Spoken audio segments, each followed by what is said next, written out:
La Côte d'Ivoire est 68e dans le classement de Reporters sans frontières. Ce classement date de 2019. Pourquoi n'est-elle pas première tout simplement dans le classement des pays qui accordent la liberté de la presse totalement? Pourquoi? Qu'est-ce qu'il faudrait faire? Ce soir, nous avons beaucoup de plaisir à recevoir deux personnalités qui sont éminemment légitimes pour aborder la question. Docteur Samba Koné, il est le président de l'Autorité nationale de la presse, anciennement Conseil national de la presse, et Jean-Claude Coulibaly, président de l'Union nationale des journalistes de Côte d'Ivoire. Ensemble, donc, on fera un diagnostic.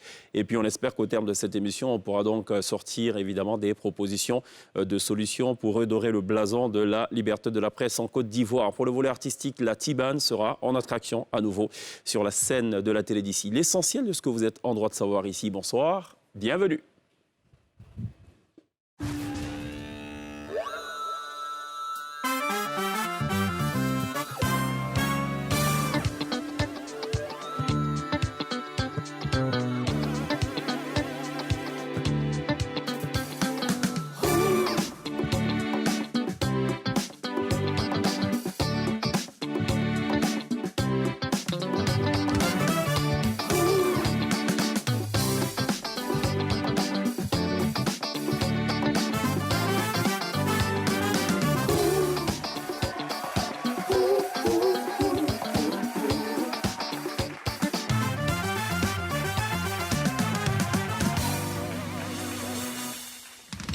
Vous faites toujours très bien de nous rejoindre dans la télé d'ici sur NCI du lundi au vendredi pour aborder des questions qui vous intéressent forcément.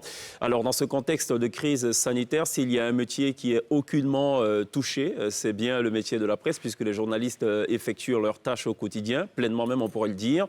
On propose de marquer ce 4 mai une sorte de petite pause, puisque hier, le 3 mai, le monde entier célébrait donc la journée de la presse, particulièrement la liberté de la presse. On a beaucoup de plaisir à recevoir Samba Koné, président de l'Autorité nationale de la presse. Bonsoir, bienvenue. Bonsoir. Merci également à Jean-Claude Coulibaly, président de l'Union nationale des journalistes de Côte d'Ivoire, qui répond à l'invitation de NCI. Bienvenue. Merci. Ça va, Pierre? Ça va, princesse? Très bien, merci, Jacques. Alors, juste une question, messieurs. Peut-être Pérempois, c'est à vous de voir. Pourquoi la Côte d'Ivoire ne figure pas dans le top 10 des pays qui accorde la liberté de la presse ou qui fait le nid de la liberté de la presse? Ça, on va connaître. Pourquoi fuir la question? Pourquoi on ne figure pas dans le top 10 Oui. J'aurais bien aimé qu'on figure dans le top 10, mais pour y arriver, il y a quand même 180 pays, c'est bien ça, 180 pays qui sont en compétition. C'est cela. Il y a des conditions à remplir. Nous sommes en bonne voie, non pas pour être dans le top 10, peut-être dans le top 20. Nous sommes en bonne voie, mais il y a des conditions à remplir. Et nous verrons ces conditions, justement, au cours de l'émission, si vous en avez l'occasion. D'accord. Jean-Claude Coulibaly? Oui, non, je pense que il y a un adage qui dit qu'il ne faut pas trop voir le verre à moitié vide, mais plutôt le verre à moitié plein. Je pense qu'au début des années 90, avant même, nous étions dans un système de parti unique où vraiment la liberté de la presse était un leurre, si on peut s'exprimer ainsi. Mais force est de constater que durant les 3 décennies qui sont passées, il y a eu vraiment des avancées notables au niveau de cette liberté de la presse. Pour donner un peu l'échange, il y a de 2000 jusqu'à 2019 par là, il y a eu un bond de 88 points, par exemple, à la Côte d'Ivoire, Et pour vous rappeler qu'en 2019 déjà, nous étions à la 71e place sur les 180, mais aujourd'hui, nous sommes à 68. 68e place. Donc, en 2020. Donc, ça veut dire qu'on a gagné encore 3 points. Je pense qu'il y a véritablement des avancées notables. Nous avançons allègrement, mais sûrement. Il y a une sempiternelle question. On dit toujours de ne pas confondre liberté et libertinage. J'aimerais quand même avoir vos avis sur cette question. Est-ce que trop de liberté, finalement, ne tue pas la liberté? Oui, parce qu'il y a un penseur du nom de Bakounine qui disait que là où commence la liberté, ça arrête moi ma liberté. C'est-à-dire la liberté s'inscrit dans un cadre global, général. Il y a ce qu'on appelle le pacte républicain, le pacte social. Le pacte républicain, le pacte social nous permet véritablement de veiller, certes, à notre liberté personnelle, mais aussi à celle des autres. Donc, si on ne tient pas compte véritablement de ce compromis, si je peux m'exprimer ainsi, il est clair que nous entrons ce qu'on appelle dans une jungle, dans une zone de non-droit.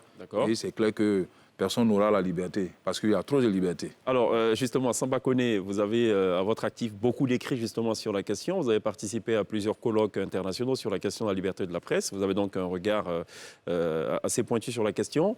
Est-ce qu'il n'y a pas une confusion quelque part, liberté et libertinage? Je dirais la liberté non contrôlée, non maîtrisée, et on tombe dans la licence. La liberté, ce n'est pas la licence de tout faire non plus. Tout peut se dire, tout est dans la manière de le dire. Vous voyez ce que je veux dire? Parce que les journalistes courent après la liberté de l'expression. C'est tout à fait normal pour pouvoir collecter l'information et la mettre à disposition du grand public. Mais cette liberté-là doit être balisée. Et c'est pour ça qu'il y a des textes qui réglementent la liberté de la presse. D'accord. Les textes de loi, le code de déontologie, et puis des chartes internes. On ne peut pas se permettre de dire, parce que nous sommes dans le domaine de la liberté d'expression, qu'on peut tout dire et dire n'importe quoi et n'importe comment et n'importe quand. Ça, ce n'est pas possible. Quel est le danger? Le danger, c'est qu'on se retrouve dans une anarchie. Si moi, je peux me permettre de dire n'importe quoi, n'importe quand, sans me focaliser, sans prendre en compte les règles professionnelles, d'abord. Les règles professionnelles, le b.a.-ba de ces règles-là, c'est de recouper l'information que je vais diffuser. C'est d'abord de m'assurer de la source, de recouper l'information avant de la porter à la connaissance du public. Si je ne prends pas ces mesures, ces dispositions pour faire ce travail, je ne remplis pas ma fonction de journaliste. Alors, vous avez une très bonne position et c'est bien que ça vienne de vous. Vous êtes André Griff, le censeur. On ne va pas quand même vous conférer le mauvais rôle. Quel est le constat que vous faites, justement? Est-ce que les journalistes ivoiriens, de façon générale, sont de bons élèves, donc procèdent à ce regroupement dont vous parlez, et respectent le b.a.-ba? Quelle est votre analyse? Si on suit le classement de RSF, on va dire que nous sommes sur la bonne voie. Mais le classement de l'ANP. Voilà. Et de Samba Koné. Le classement de l'ANP est également sur la bonne voie parce que depuis un certain temps, nous n'avons pas de sanctions de second degré pour différentes raisons, mais nous n'avons pas de cas concrets qui nous amèneraient à la sanction de second degré, c'est-à-dire à la suspension, par exemple, d'un titre. Mais nous avons des sanctions du premier degré parce qu'il y a des fautes mineures, mais c'est quand même des fautes professionnelles. Et notre activité aujourd'hui, c'est de faire en sorte que ces fautes mineures puissent disparaître. Et si ces fautes-là disparaissent du paysage médiatique national, pour sûr que nous arriverons à avoir un meilleur classement au niveau des RSF, nous arriverons à avoir un meilleur classement au niveau, pas de classement, une meilleure vente. Parce que les lecteurs vont commencer à faire confiance aux médias, parce que là aussi on pourra en parler. On va en parler, puis bien avoir sûr. un classement très intéressant au niveau des RSF et puis avoir une vente qui chute depuis un certain nombre d'années. Donc c'est un ensemble en fait. D'accord. Le classement de l'ANP, pour le moment, il est positif. Il est positif. Il n'empêche, en tout cas jusque dans un passé très récent, de façon périodique, pour ne pas dire toutes les semaines, l'ANP sanctionnait des journalistes ou des organes de presse, mais ces mêmes organes récidivaient constamment. C'est-à-dire que c'est un coup d'épée dans l'eau, finalement, cette affaire? Ce ne sont pas les mêmes organes qui récidivent. Oui, il y a certains qui récidivent. Hein. Et quand il y a récidive, il y a la sanction de second degré. Et la sanction de second degré, c'est la suspension. Et quand on suspend un quotidien, c'est d'abord un manque à gagner, déjà qui ne gagne pas beaucoup. C'est un manque à gagner, c'est une crédibilité qu'on perd, et c'est un ensemble de... Vous pensez qu'ils ont quelque chose à faire de la crédibilité? Les journaux? Certains journaux? S'ils ne sont pas crédibles, il n'y a pas de raison d'être sur le marché. Oui, mais vous savez qu'apparemment, pour ma propre lecture, j'ai l'impression que certains journaux existent pour exister et doivent notamment envoyer des titres enflammés, des unes enflammées.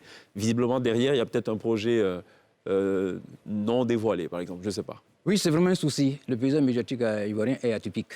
Parce que généralement, dans bon nombre de pays, ce sont les lecteurs qui régulent le secteur des médias. C'est cela. Or, on se rend compte, malheureusement chez nous ici, que ce ne sont pas forcément les lecteurs qui régulent. Parce que les lecteurs sont en train de se désintéresser de la presse quand on voit les chiffres de vente. C'est cela. On est passé rapidement de 2013 de 6 milliards, on est à moins de 2 milliards aujourd'hui.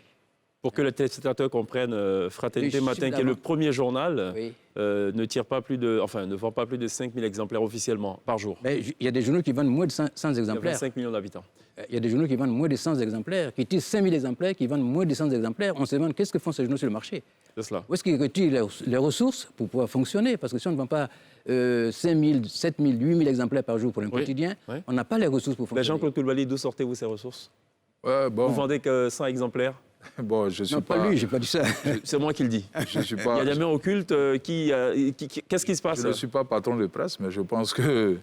Je suppose qu'il y a certainement peut-être des ressources additionnelles, ou bien je dirais qu'il y a certainement des financiers derrière. Ça, c'est pour dire ressources additionnelles. C'est très beau. Hein.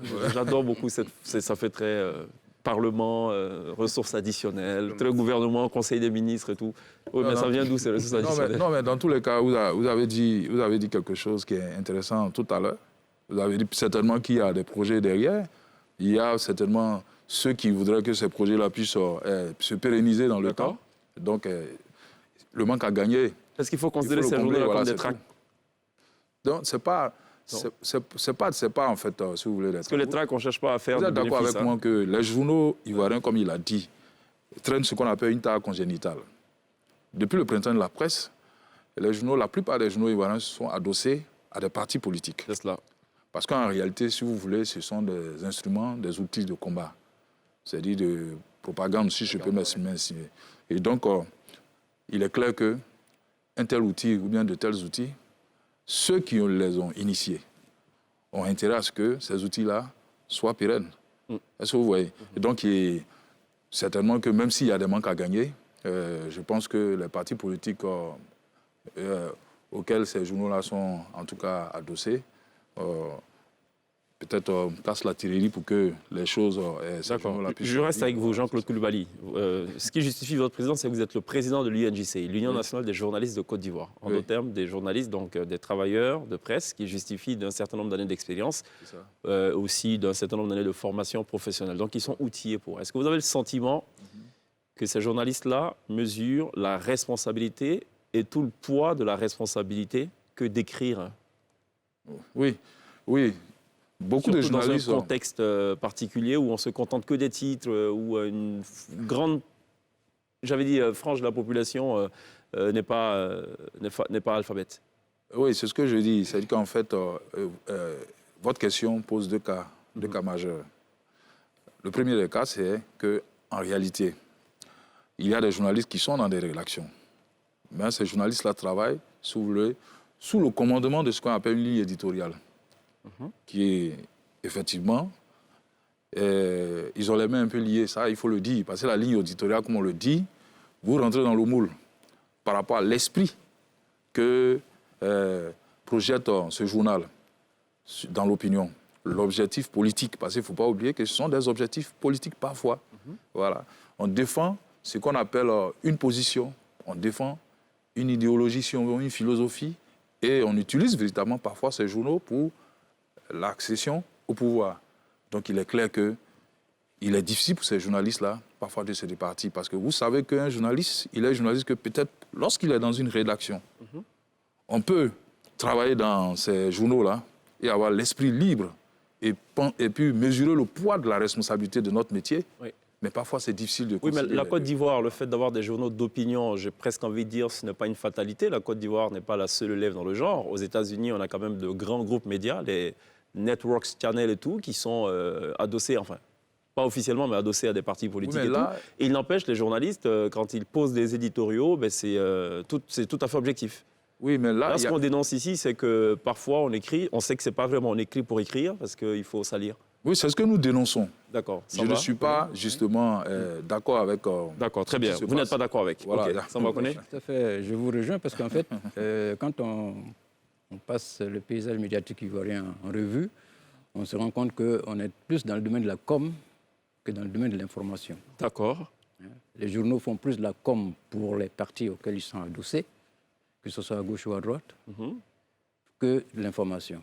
Et ça explique le désintérêt d'un lectorat. Parce que les journaux sont tous politiques aujourd'hui. Quel que soit le sujet que vous prenez, on tombe dans la politique systématiquement. Mais pourquoi il y a un désintérêt? Il y a un désintérêt parce que le lecteur... Si je suis PDCI, je vais moi tout de suite acheter le Nouveau Réveil. Si je suis je sais pas moi, pro-pouvoir, donc je vais acheter le Patriote ou l'Expression. Si je suis proche du FPI, je vais acheter Le Temps ou LG Info. Donc... Oui, ce que vous dites m'inquiète parce que si tant est que le lecteur partisan achetait systématiquement le journal de son parti, quand je vois les chiffres des ventes aujourd'hui, je dis alors les partis commencent à être désertés. D'accord, ok. Oui, parce qu'il n'y a plus de ventes, quel que soit le titre que vous prenez. À une époque, on vendait dans ce pays 65 000 exemplaires par jour. L'ensemble des titres, 65 000 exemplaires, c'était en 2013, 2011, 65 000 exemplaires par jour. Aujourd'hui, en 2019, au 31 décembre 2019, 22 000 exemplaires par jour. À répartir donc entre... Sur 20 titres. Sur 20 titres. Sur 20 titres. D'accord. Bon, alors c'est déjà assez révélateur. D'accord. Bon. Est-ce qu'on peut dire que la presse vivote? Ben, elle fait plus que vivoter. D'accord. Elle fait plus que vivoter. Elle se débat dans la mare. Elle est agonisante. Ouais, mais... Elle est agonisante. Elle est agonisante. Oui, Jean-Claude? Oui, mais il faut nuancer. Il faut nuancer. Il faut comprendre que le contexte, par exemple, des années 2000 et même 2010, c'est pas le même contexte que celle des années 20, etc. Parce que là, au fur et à mesure que nous avançons, le numérique prend du champ. Il faut inscrire cela aussi dans Oui, les causes. oui. Mais bien avant le numérique, la pente était vertigineuse. Hein? Oui, non, mais Oui, c'est sûr mais- que en 2009, on avait 4 millions de chiffre d'affaires, la presse quotidienne. En 2011, on est passé à 6 millions. Le numérique a commencé déjà à être là. Hein. Et en 2019, on est tombé à moins de 2 milliards. Quand je parle en milliards, 4 milliards, 6 milliards, 2 milliards. D'accord. 1 milliard 817 On milliards. est sur quelle périodicité? 2 milliards, c'est... 2 milliards, c'est en Annuel 2009. ou- Annuel. D'accord. 2009. D'accord. 2019. 2016, on était à 4 milliards. On est monté à 2013, 11, on était à 6 milliards de chiffre d'affaires pour la presse quotidienne. Alors, il y a quand même un souci, quoi.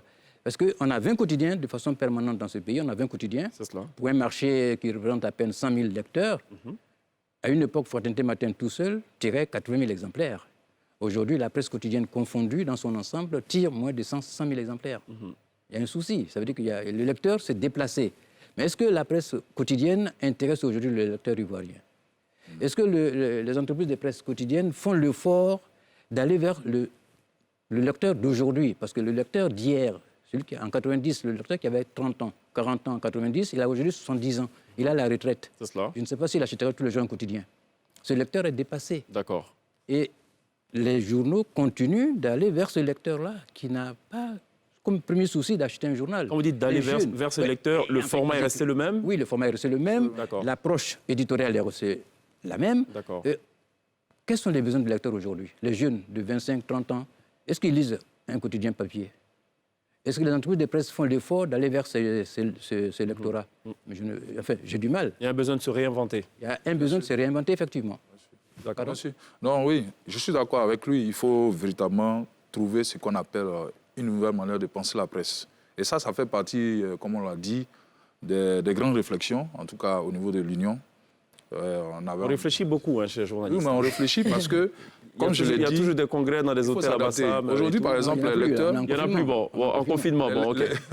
Aujourd'hui, les lecteurs sont Oui. au niveau des réseaux sociaux. D'accord. Aujourd'hui, par exemple, un jeune de 20 ans jusqu'à 30 ans, lorsqu'il veut avoir une information, il préfère aller sur Facebook ou bien sur les autres réseaux sociaux pour essayer de trouver l'information. D'accord. Alors que, comme il a dit, dans les années 2000 déjà, les gens préféraient aller au niveau des journaux.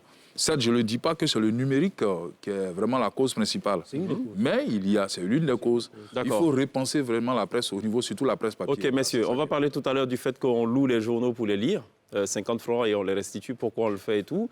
Je ne sais pas si vous partagez cet avis. Est-ce que la Côte d'Ivoire n'est peut-être pas le pays où il y a le plus de colloques et d'états généraux et renforcement de capacité? Il y en a pratiquement toutes les semaines. Hein. Enfin, je ne sais pas si ça aboutit à quelque chose.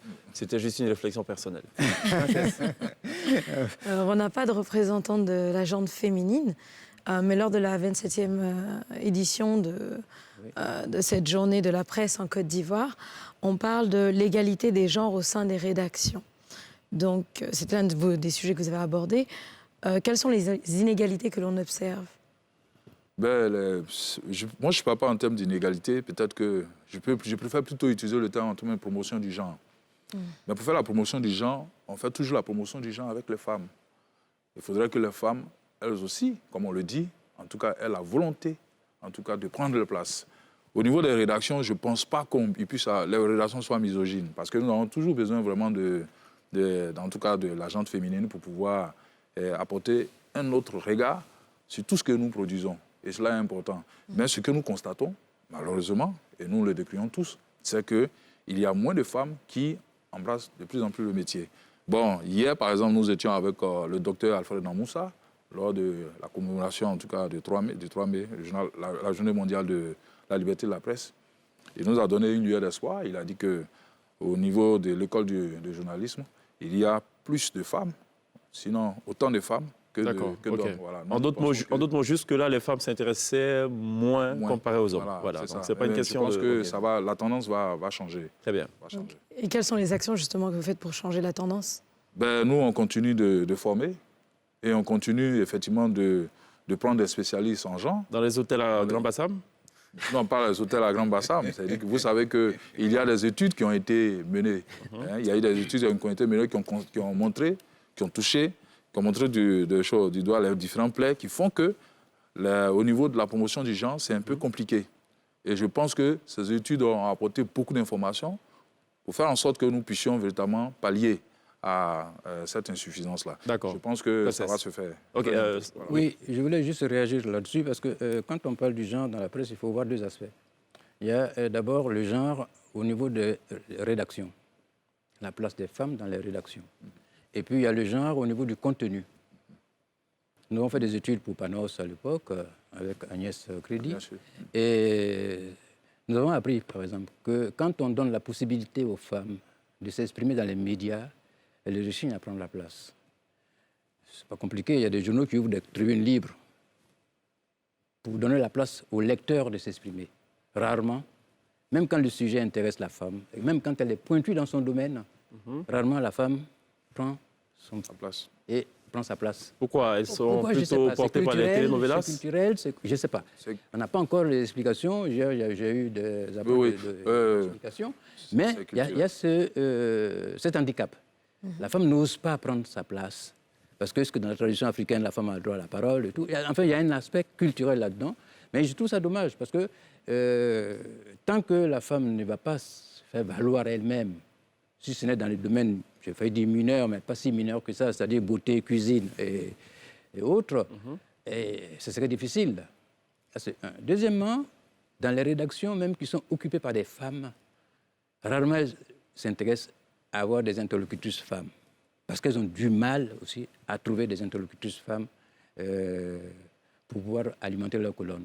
Donc c'est une bataille qui n'est pas facile à mener.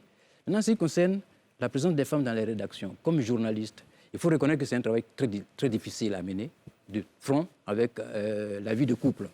Les femmes qui ont réussi dans ce métier à vraiment être au top, que ce soit ici ou ailleurs, quand vous regardez dans l'arrière-cour, il y a un autre aspect. Il y a un sacrifice à faire, parce que le métier est très prenant, très engageant et pas évident à mener de front avec une vie de famille. Ça, il y a des études qui ont été faites en Europe. Hein. Il y a des femmes qui ont réussi dans la presse. Christine Ockrent. C'est difficile, c'est très difficile. Voilà un peu, enfin une des raisons. Hein. Mais la bataille se poursuit. Hein. Ok, princesse. Vous avez soulevé un point important, c'est peut-être une question bête. Est-ce que ça veut dire que les femmes lisent un peu moins, étant donné qu'elles ont du mal à trouver des interlocutrices, ces femmes qui écrivent? Vous savez, hier, par exemple, il y a eu un cours de débat à la Maison de la Presse que je suivis, là. Il y a eu un intervenant qui a dit, à l'Assemblée nationale, par exemple, quand ils vont pour les débats, couvrir les débats à l'Assemblée nationale, à la fin des travaux, ce sont les hommes députés qui vont vers les journalistes pour parler, mais les femmes, elles s'éclipsent. Même quand les journalistes vont vers les femmes, elles préfèrent ne pas parler. Vous voyez, c'est symptomatique. Est-ce que, quelque part, elles ne sont pas décrédibilisées quand elles parlent de quelque chose de sérieux? C'est vraiment culturel. Il a parlé de l'aspect culturel. Et il y a Marc Camara, qui est la présidente de l'association de la presse étrangère. La presse étrangère, qui a expliqué. Elle a expliqué un peu, si vous voulez, son expérience personnelle. Pour faire, par exemple, une interview à une femme, qu'elle soit intellectuelle ou pas, il faut d'abord la mettre en confiance. Il fallait d'abord la mettre en confiance, prendre de plusieurs vues, prendre plusieurs aspects, montrer à la dame pour voir si c'est bon, etc. avec elle, la mettre en confiance pour pouvoir maintenant commencer l'interview. Donc, en fait, c'est culturel. Parce que quand elle a posé la question, mais pourquoi vous refusez, par exemple, de prendre la parole de façon publique? Elles ont dit clairement que non. On a peur qu'on se moque de nos enfants, on se moque de nos maris, on se moque vraiment de notre entourage si nous faisons une bourde, par exemple. Donc, nous, on préfère ne pas véritablement prendre des Donc, c'est les hommes qui encaissent les coups. Voilà, donc c'est un peu culturel. Voilà. Comme on le dit, hein, Pierre, immobilise vaut mieux un faux pas. Voilà. D'accord. Pierre? C'est très bien. Je pense que tout le monde l'a rappelé que c'est un métier qui est difficile. Et justement, chaque année, il est récompensé, notamment par le prix mondial de la liberté de la presse de l'UNESCO, Guillermo Cano, donc qui récompense les journalistes qui ont vraiment pris des risques pour s'engager à faire avancer cette liberté de la presse. Et donc, on va regarder cette vidéo de l'UNESCO qui a été publiée cette année pour comprendre un peu ce métier et les difficultés. In times of emergency, and at every critical time, there's always someone that brings you credible information to ensure accountability and expose the truth. It takes independence. У нас все равно уже существует дозированное право на получение и распространение информации. It takes courage. عمليات الإبادة، جرائم الحرب، جرائم التعذيب تحاول أن تلبس لبوس قانوني. It takes tenacity to bring you a reliable story. Despite repression,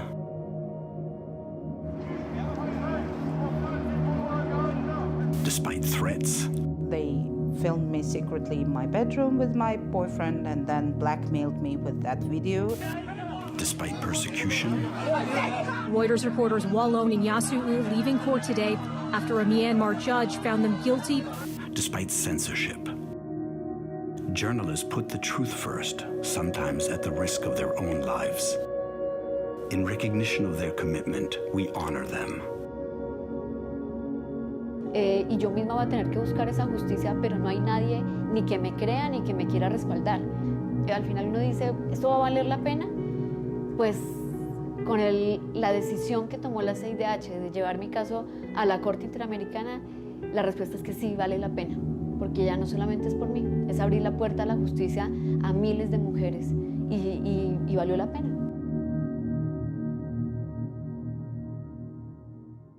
Voilà, c'était donc la vidéo justificatrice de la remise annuelle du prix. On va marquer une courte pause, Pierre. On marque une courte pause, on revient dans quelques instants pour le débrief justement de cette vidéo de l'UNESCO.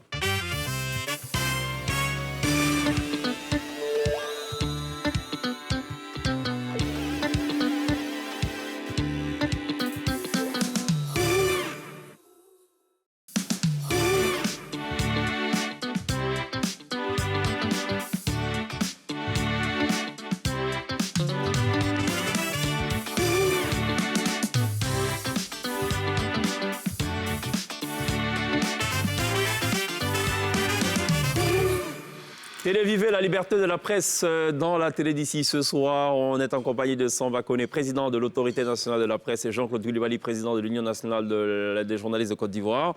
Avec eux, donc, on aborde la question de la liberté de la presse en compagnie de Princesse et de Pierre. Je propose, messieurs, qu'on marque une... Messieurs, dames, ne faut pas être taxé non plus de manque de promotion de la gente féminine. Sorry for that, chère Princesse. Donc, on marque une courte pause pour parler de l'actu d'ici. 3 informations à retenir. D'abord, cette première information, dans un communiqué publié hier dimanche sur sa page Facebook, la gendarmerie nationale, le commandant supérieur de la gendarmerie nationale annonce une fermeture momentanée du centre principal de santé de la gendarmerie nationale d'Abidjan en raison du dépistage positif au Covid-19 d'un médecin du dit centre pour une durée de 48 heures afin de permettre aux services d'hygiène de procéder à une désinfection totale des lieux. Pendant cette période, la prise en charge des malades se fera à l'hôpital militaire d'Abidjan et dans tous les centres de santé des unités de la gendarmerie de la place d'Abidjan. En outre, l'ensemble du personnel de ce centre et les patients du médecin pour la semaine du 27 avril au 2 mai seront testés et mis éventuellement en confinement. J'ajoute, pour être complet sur ce sujet, que le commandant supérieur de la gendarmerie nationale a décidé donc de la fermeture de ce centre et a exhorté par ailleurs l'ensemble des personnels de la gendarmerie qui accomplissent donc un travail, dit-il, formidable au quotidien dans le cadre de la lutte contre la pandémie de la maladie à coronavirus, à persévérer dans l'exécution de leur mission régalienne tout en observant scrupuleusement les mesures barrières. Toujours dans l'actu d'ici, actu liée donc au Covid-19, testé positif le 16 avril dernier, Patrick Hachi, le secrétaire général de la présidence, annonce qu'il a été déclaré guéri ce lundi après 2 tests négatifs. Et pour terminer, le Premier ministre Amadou Gon Coulibaly s'est rendu à Paris samedi, il y est toujours, pour un contrôle médical. D'après un communiqué signé du secrétaire général de la présidence, son intérim est assuré par le ministre d'État, ministre de la Défense, Ahmed Bakayoko. Toujours donc d'après ce même communiqué, voici ce qu'il fallait retenir de l'actu d'ici, Pierre.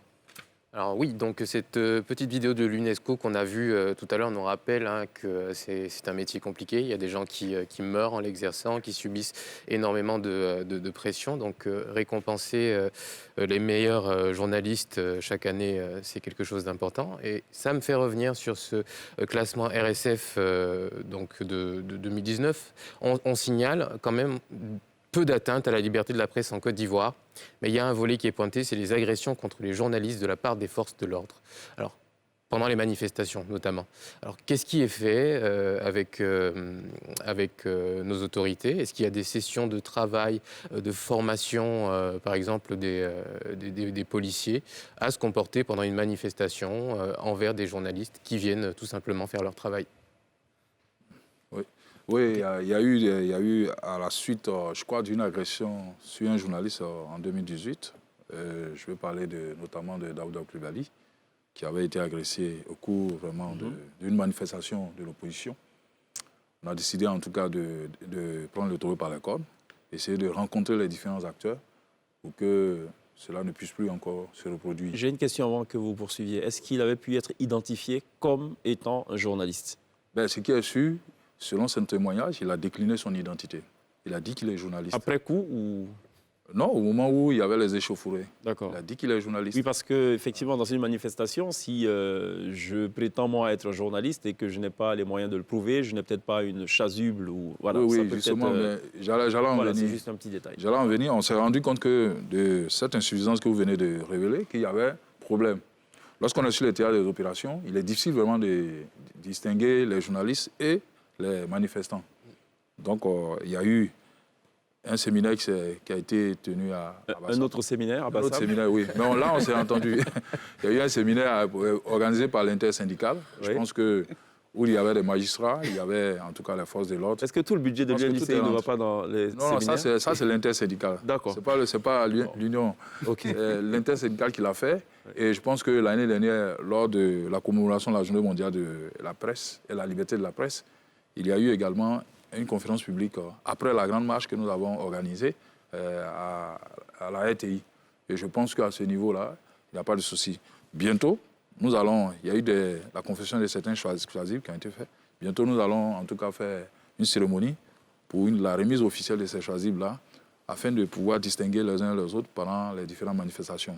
Mais nous allons poursuivre encore, toujours dans la formation et dans la sensibilisation, pour faire en sorte que, puisque nous sommes dans une année charnière, qui sera vraiment très difficile, donc ça s'impose. Faire en sorte comment se tenir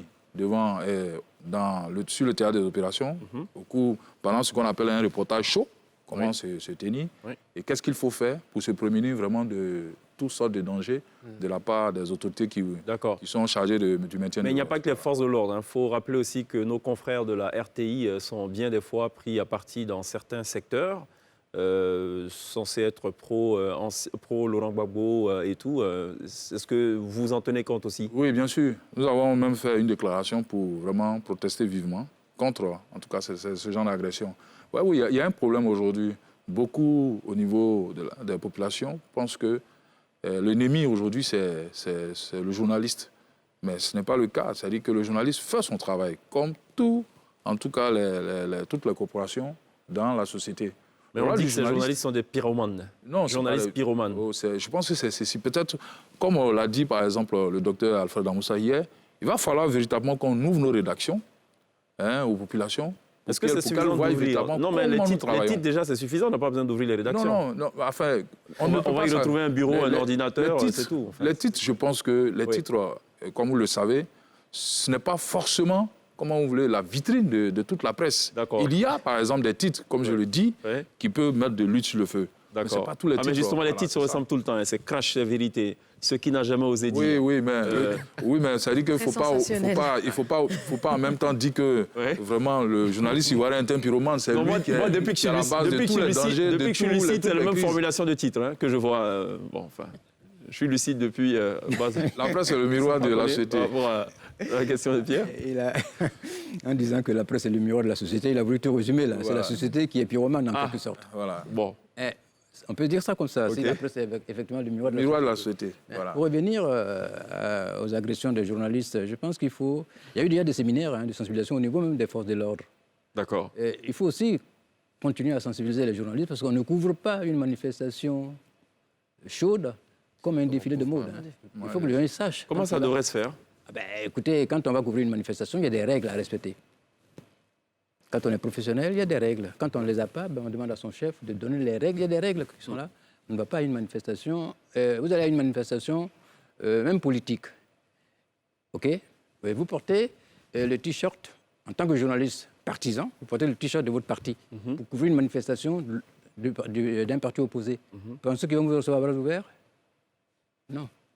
C'est déjà... je caricature. C'est élémentaire. Oui, c'est élémentaire. D'accord. Mais pour aller couvrir une crise, il y a des dispositions à prendre. D'abord, il faut, quand on va dans une salle, quand c'est une salle fermée, il faut savoir par où sortir assez rapidement. Il y a des éléments qu'il faut posséder. Cette sensibilisation doit se faire dans chaque rédaction. Et au niveau des forces de l'ordre, on a eu des rencontres avec les forces de l'ordre. Mais une fois qu'on est sur le théâtre, oui, ça c'est une autre gestion. Les règles sont une chose et la mise en œuvre de ces règles sont une autre. D'accord. Il faut s'assurer aussi que les forces de l'ordre sont totalement lucides. Alors, le même rapport rappelle que... Lucide dans le sens de... En pleine euphorie, on n'a pas forcément tous ces moyens. C'est compris.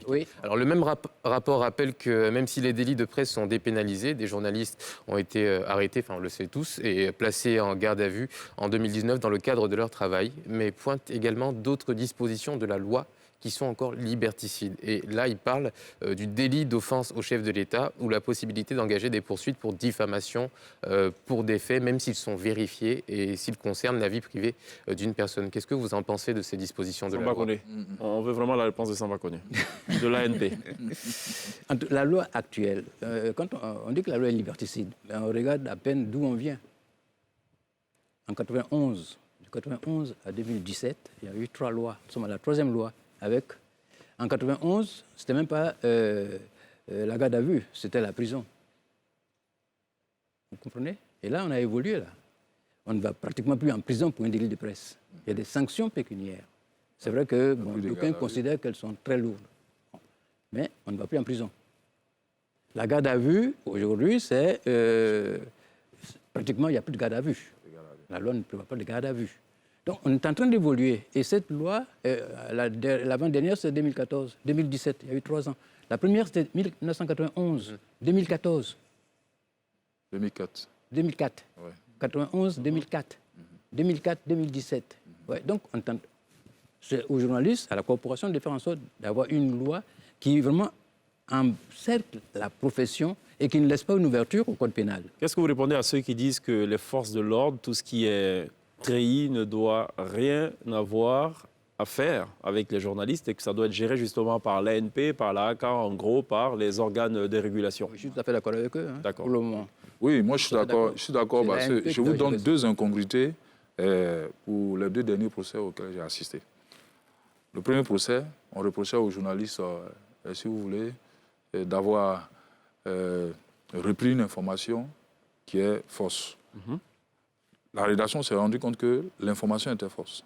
La rédaction est revenue le lendemain dans un rectificatif, un erratum, et pour dire effectivement nous sommes trompés. Mais dans le cas de la presse imprimée, c'est très grave parce que vous n'avez que 24 heures, enfin vous avez 24 heures pour corriger, ce qui n'est pas le cas en audiovisuel ou en radio, on peut corriger tout de suite. Oui, donc, elle a été rectifiée. Il faut faire attention ça a été rectifié, le procureur n'a pas tenu compte de cela. D'accord. Ils ont été condamnés. La deuxième incongruité, c'est la dernière, avec, si vous voulez, je peux dire le nom de la rédaction. Ils ont publié une déclaration. Une déclaration a été publiée, qui a été signée du collectif des avocats, en tout cas d'un homme politique qui était en prison. Bon, la déclaration a été tout simplement plaquée, elle n'a pas été traitée. Et on demande aux journalistes d'apporter la preuve que l'individu en question qui aurait été malade doit apporter le certificat médical. Ça vous dit que les juges, bien sûr, ça vous dit que les juges et le procureur ne sont pas assez outillés, en tout cas, pour traiter hein, de tout ce qui vient. Donc, du en d'autres journalisme. il Il faut laisser les professionnels. les organes de régulation régler certains aspects. Voilà. C'est ce qui est important. Donc, c'est pour vous dire que je partage entièrement ce que le président de l'ANP le dit. Quid du niveau d'instruction des journalistes? Non, mais je voulais simplement dire que si l'État de Côte d'Ivoire prend le soin d'ériger 2 structures de régulation, la AK, pour le secteur des médias, je m'entends, bien sûr, la AK et la ANP, mais qu'on laisse la possibilité à ces structures-là de faire le travail de régulation du secteur. Je pense que c'est tout simple. Parce que dans les 2 cas qu'il a cités, la ANP s'était déjà auto-saisie. On a bien compris. Est-ce que les journalistes ivoiriens sont bien formés? Parce que pour pouvoir atteindre le sommet du classement de RSF, il faut bien que ce soit une armée de journalistes pointus, calés, irréprochables. Je suis bien placé pour le dire que les journalistes ivoiriens, ce n'est pas un problème de formation, parce qu'on continue de former. Et pour être journaliste professionnel en Côte d'Ivoire, comme je l'ai dit à chaque fois, il faut avoir le bac plus 3 ou bien le bac plus 4. C'est des personnes qui sont allées, j'ai dit au moins qui ont un niveau universitaire et qui ont eu la formation, la pratique sur le terrain. Maintenant, ce qui se pose, c'est au niveau, par exemple, du respect des règles, parfois. C'est la question qui se pose. Donc, mais ça demande à ce qu'on continue toujours la formation et la sensibilisation, c'est ce que j'ai dit. Mais sinon, en termes de contenu, en termes de choses, je ne pense pas que le journaliste, ce soit un tâcheron, peut-être qui a échoué quelque part, ou bien qui vient, par exemple, embrasser ce métier.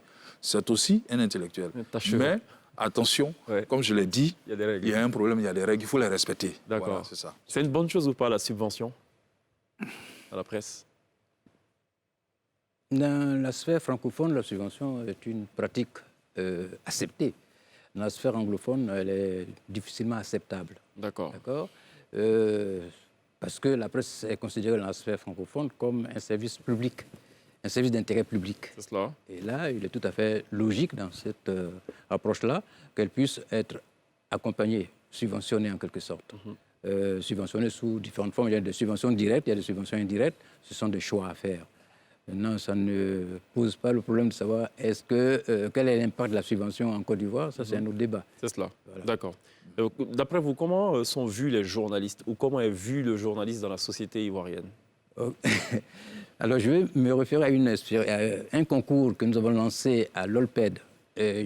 L'Observatoire de la liberté de la presse et de l'éthique et de la déontologie. Il y a une vingtaine d'années. On avait demandé à des dessinateurs de presse, je vois des caricatures là, des dessinateurs de presse, d'illustrer les 3 mai de la Journée mondiale de la liberté de la presse. Il y a eu plusieurs dessins qu'on a exposés à l'Hôtel Ivoire. Et puis, on a demandé au public, venu visiter ces dessins-là, de choisir les 3 meilleurs dessins qui, à leurs yeux, expriment l'état de la presse en Côte d'Ivoire, il y a 20 ans. Vous n'allez jamais imaginer le dessin qui a eu le premier prix.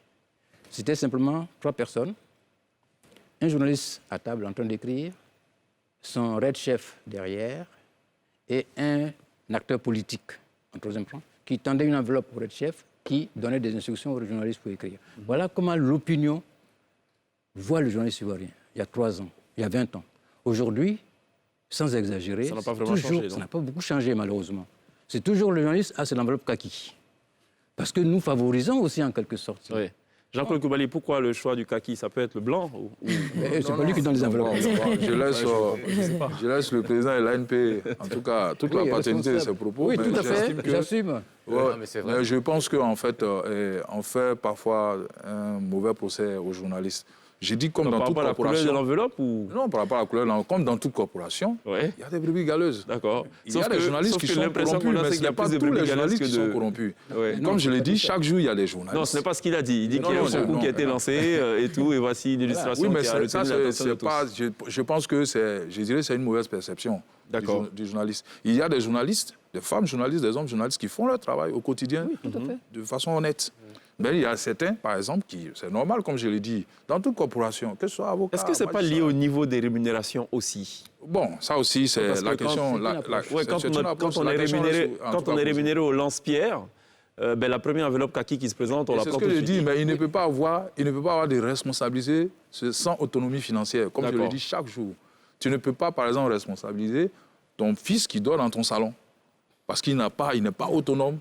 Donc, si Votre tu veux... prédécesseur, justement, à la tête de l'UNJCI, Moussa Traoré, avant son élection, avait justement mené une sorte de petite enquête et il se désolait d'un fait, c'est que des journalistes dormaient dans les sycobois. Enfin... Bon, comme je n'ai pas eu à constater, c'est possible. Non, je vous le dis. Je le dis, c'est possible.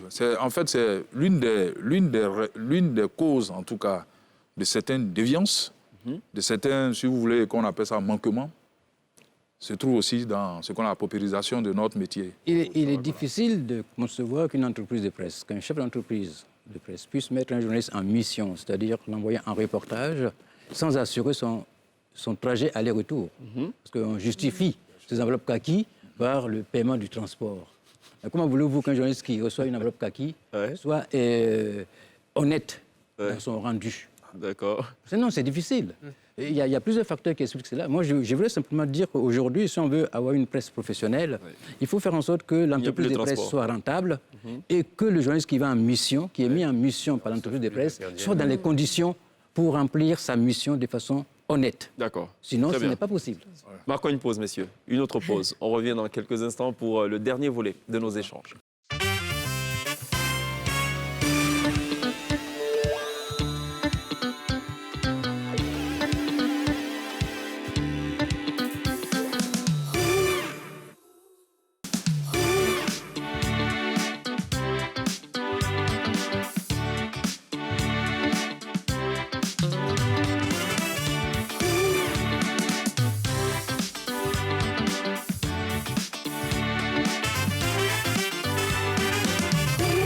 Retour sur le plateau de la télé d'ici pour télévivre la presse, la liberté de la presse particulièrement, puisque c'est le sujet qu'on aborde ce soir. Et Pierre a une question qui brûle ses lèvres.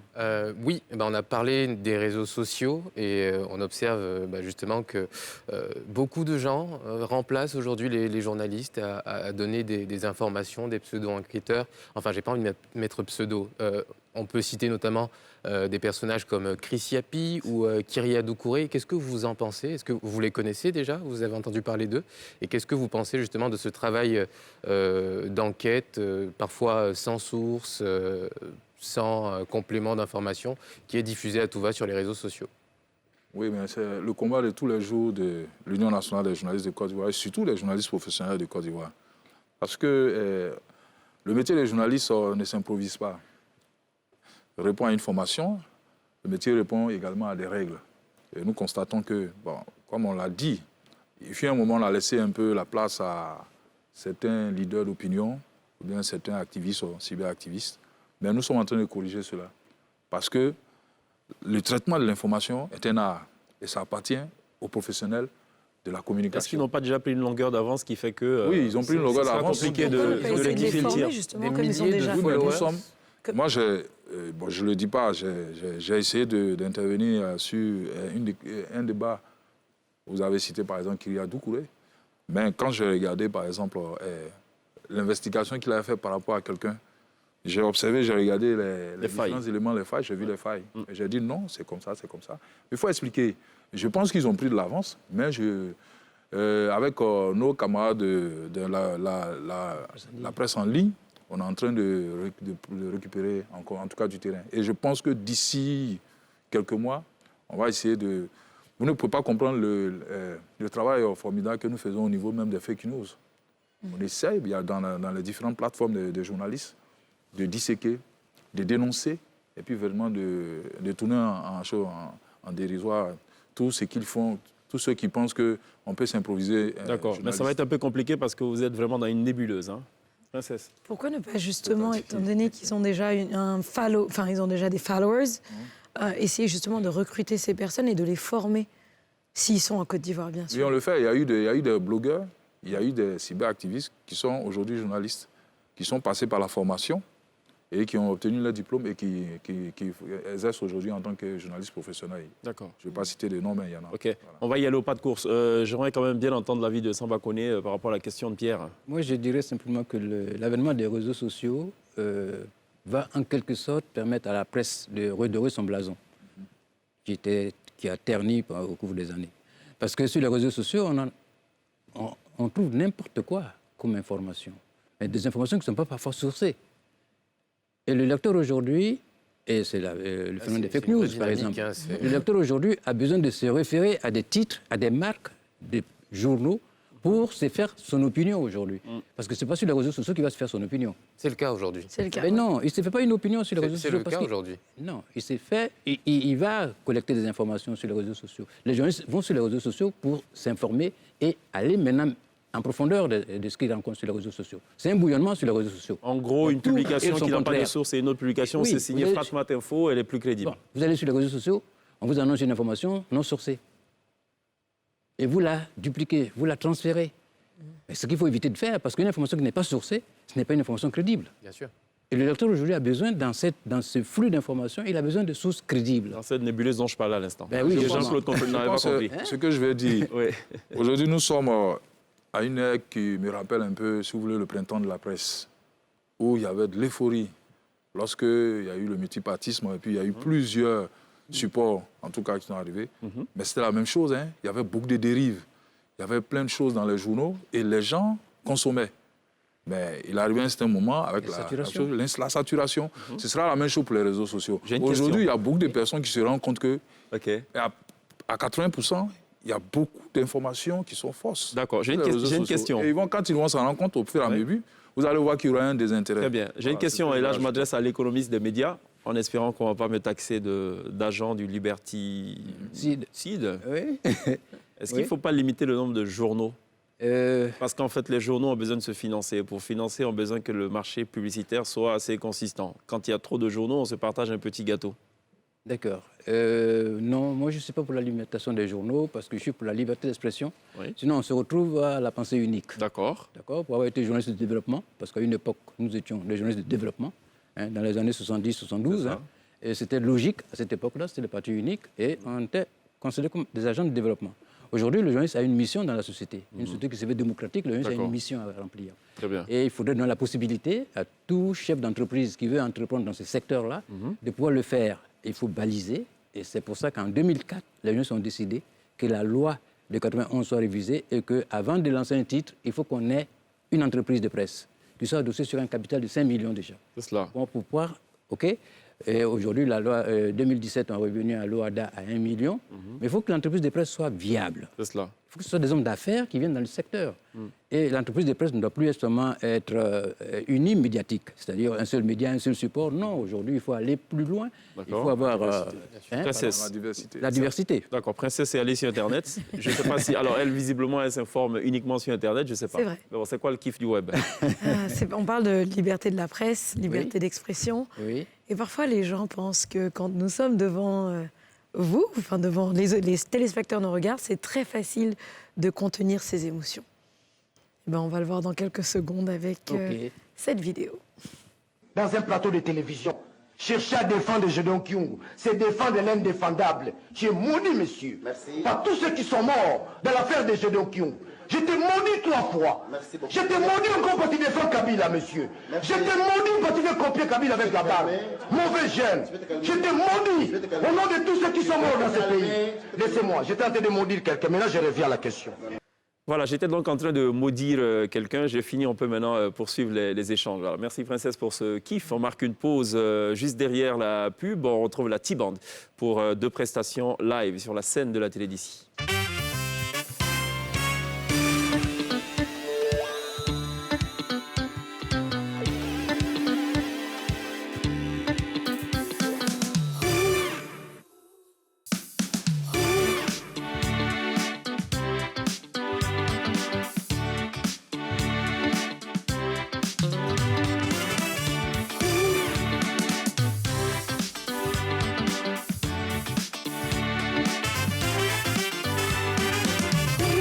Vous faites toujours très bien de nous rejoindre dans la télé d'ici sur NCI, la première chaîne de télévision privée de Côte d'Ivoire. Ce soir, il a été question de liberté de la presse avec Samba Koné et Jean-Claude Koulibaly, président de l'Union nationale des journalistes de Côte d'Ivoire. Et justement, messieurs, pour conclure cette affaire en 1 minute chacun, enfin, j'espère que vous allez tenir le pari.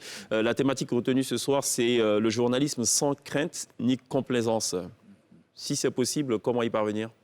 Oui, non, il faut surtout s'accouter sur les fondamentaux du métier. Moi, je pense que tant qu'on ne reviendra pas sur les fondamentaux du métier, il serait difficile vraiment d'être à la hauteur, en tout cas, de, si vous voulez, le thème de cette année, qui commémore la Journée mondiale de la liberté de la presse, qui fait écho, comme je l'ai dit, à la citation d'Albert Londres qui dit « Notre métier n'est ni de plaire, ni de déplaire, mais de plonger la plume dans la plaie ». Le rôle du journaliste, comme l'a dit si bien le président Samba, il est en mission dans la société. Sa mission, c'est d'informer, de former et de sensibiliser. C'est une mission noble qui demande beaucoup de sacrifices, qui demande moins de compromissions, mais peut-être quelque part, de temps en temps, de compromis, mais aussi beaucoup de responsabilités. D'accord. Et donc, je pense que les journalistes, il faut qu'ils reviennent aux fondamentaux. Le respect des règles, le respect de la déontologie et de l'éthique. Et je pense qu'on pourrait être vraiment à la hauteur de notre mission. D'accord. Comment plonger sa plume dans la plaie sans crainte ni complaisance? Ça va connaître. Le président de l'UNJC a dit ni plaire ni déplaire. C'est là toute la problématique. Tout à fait. Comment résoudre cette équation-là quand on est adossé à un parti politique? C'est la question que je pose. Comment peut-on ne pas plaire ou ne pas déplaire quand on est adossé à un parti politique, quand on est partisan? Parce que c'est ça le drame aujourd'hui de la presse ivoirienne. Notre problème aujourd'hui, c'est de faire en sorte que nous puissions faire ce métier-là selon les règles et dire aux bailleurs que nous avons des règles à respecter. Quand on donne une information, on doit pouvoir la recouper. Quand on accable quelqu'un, on doit pouvoir donner la parole à cette personne-là pour qu'elle puisse se justifier. Et quand on va respecter ces règles-là, je pense qu'on pourra être au moins indépendant déjà dans son esprit. D'accord. Messieurs, faites-nous la promesse d'accepter notre prochaine invitation sur d'autres thématiques, notamment la question de l'économie des médias. On va peut-être en parler. Vous êtes d'accord ou pas? L'ANP est à votre disposition pour... Parfait. Le président de l'Union à ta disposition. Parfait. Merci Samba Koné, merci à Jean-Claude Coulibaly, merci à Pierre et à Princesse. Ce sera tout pour la télé d'ici ce jour. On vous laisse en compagnie de la T-Band, l'orchestre résident, qui nous offre ce soir un air de voyage dans les Caraïbes, avec notamment la reprise de ce hit de Thierry Cam, Océan, et cet autre titre d'ailleurs, La musique dans la peau de Maldon. Alors je ne sais pas pourquoi le choix de cette destination, et nous en dirons certainement davantage musicalement parlant. Ce sera tout pour la télé d'ici. On se retrouve demain. D'ici là, take care, la T-Band, right now.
temps que l'on vive des moments forts.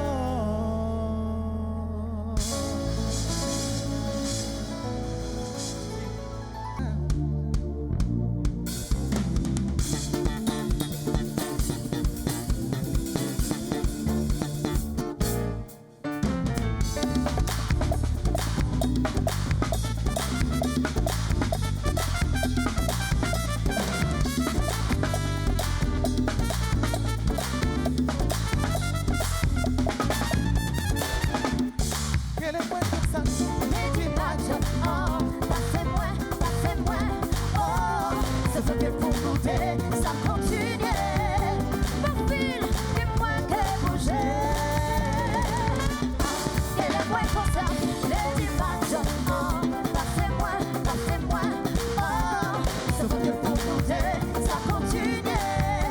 Mon fil, dis-moi que bouger. Aïe, aïe, aïe, aïe, aïe, aïe, aïe, aïe, aïe, la musique dans la peau.